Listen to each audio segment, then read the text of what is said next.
Halo, berjumpa kembali dengan cerita mistis. Kali ini kami akan menceritakan tentang seseorang gadis cantik penunggu toilet. Langsung saja. Hari ini aku masuk kantor rada telat. Sudah telat, begitu sampai langsung pengen pipis. Setelah cuci tangan di wastafel, aku langsung buru-buru keluar untuk naik ke lift lantai 7, di mana ruanganku berada. Tiba-tiba ada yang memanggilku, "Mbak, dompetnya ketinggalan." Aku pun menoleh. Rupanya ada seorang wanita sedang menyodorkan dompetku yang ketinggalan. Aku rada kaget. Soalnya si mbak ini cantik sekali menurutku. Mbak ini sepertinya karyawan baru. Soalnya aku baru pertama kali melihatnya selama ini. Tetapi kenapa mukanya rada pucat dan matanya sembab? Sepertinya dia habis menangis. Waduh, untung saja si mbak ngasih tahu. Kalau enggak, bisa mumet saya kalau dompet hilang. Mbak baru ya di sini. Namanya siapa? Tanya saya. "Sekar, Mbak. Memang saya baru hari ini mulai kerja," katanya. "Terima kasih, Sekar." "Oh iya, namaku Bulan. Kenapa dengan matamu?" Ntar lain kali aja kita ngobrol ya. Aku udah telat nih," kataku sambil buru-buru lari ke lift yang lagi terbuka. Itu adalah perkenalan singkatku dengan Sekar. Setelah itu aku ketemu lagi, tetapi kali ini di toilet di lantai 7 tempat aku bekerja. Rupanya dia juga ditempatkan di sini. Ketika waktu istirahat, aku menyempatkan diri mengobrol dengan Sekar. Habis matanya sembabit terus, bikin aku curiga. Apa habis berantem sama pacarnya ya?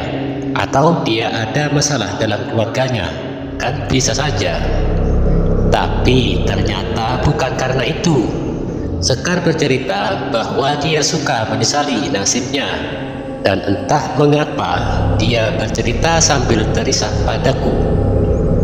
Sekar tadinya kembang desa yang lugu. Kecantikannya terkenal hingga ke desa tetangga. Ketika itu ada pemuda desa yang setelah lama merantau ke kota, pulang kampung.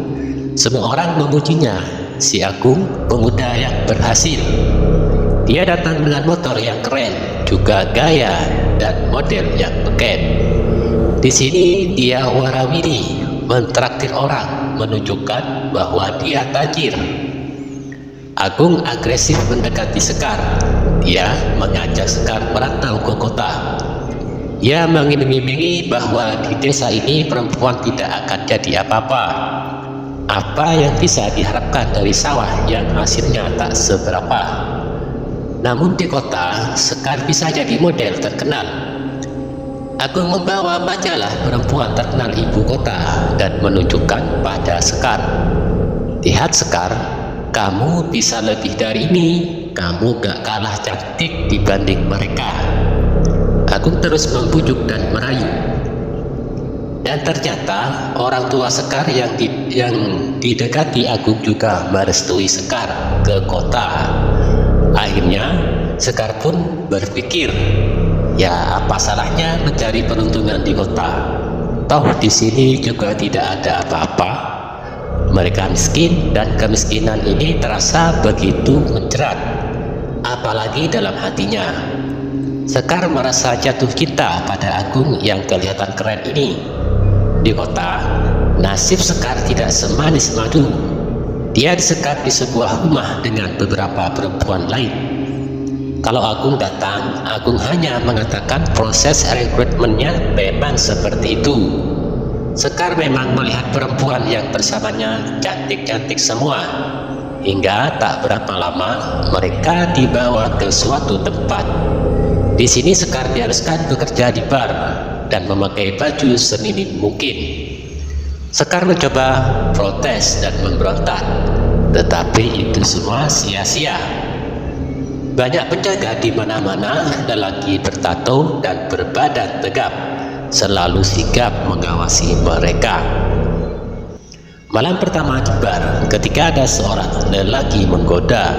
Sekar mencoba bertahan, tetapi tampaknya dia dibius. Tidak sadar hingga ketika ia terbangun sudah di kamar hotel dengan rasa sakit yang tak terkirakan. Sekar menangisi nasibnya, tetapi nasi sudah menjadi bubur. Lelaki itu meninggalkan segepok uang pada Sekar. Ketika melewat uang ini, Sekar berpikir untuk kabur. Dan Sekar melakukannya ketika keluar kamar hotel. Dia melihat di sekitarnya. Memang sepertinya ada seorang cowok yang menjaga di luar. Dengan mengendap-endap, Sekar mencari pintu keluar lain. Tetapi malam sungguh malam. Begitu sampai di halaman, dari belakang seorang mengejar Sekar dan menangkapnya. Sekar mencoba memberontak, tetapi lelaki itu memukul Sekar hingga tak sadarkan diri. Agung menemui Sekar yang lemas tak berdaya. Dengan santai, dia mencoba membujuk Sekar agar bersedia hidup sebagai itulah maksudnya. Jadi gak enak nih ngomongnya. Kerja gampang, duit banyak. Dan ketika Sekar tidak menjawab, Agung malah mendekap Sekar dan kemudian menciuminya.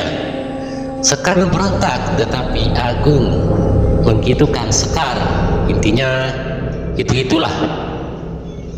Sekar kembali pingsan. Sakit ini sudah tak tertahankan lagi baginya. Sampai di situ Sekar terdiam, menangis tak isak. Dan aku hanya bisa memberikan tisu untuk mengusap air matanya. Sayang, aku harus kembali ke meja kerjaku. Tetapi sebelum kembali, Sekar memberiku secari kertas. Sekar, betapa malang nasibmu.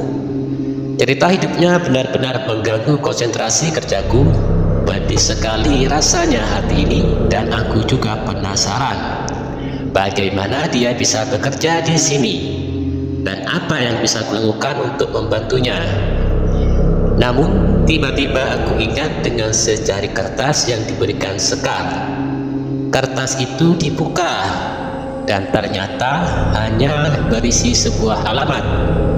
Ketika waktu pulang tiba, aku buru-buru kembali menemui Sekar, tetapi dia sudah tidak ada. Besoknya pun aku mencari Sekar, tetapi tidak dapat menemuinya. Aku hanya menemukan koran di mejaku. Isi beritanya tentang seorang perempuan yang ditemukan tewas terbunuh. Aku kaget. Siapa yang meletakkan koran ini di mejaku? Dan lebih kaget lagi, foto-foto perempuan yang ada di koran ini mirip sekali dengan Sekar. Tidak mungkin. Apalagi begitu melihat tanggal koran itu, ini koran minggu lalu.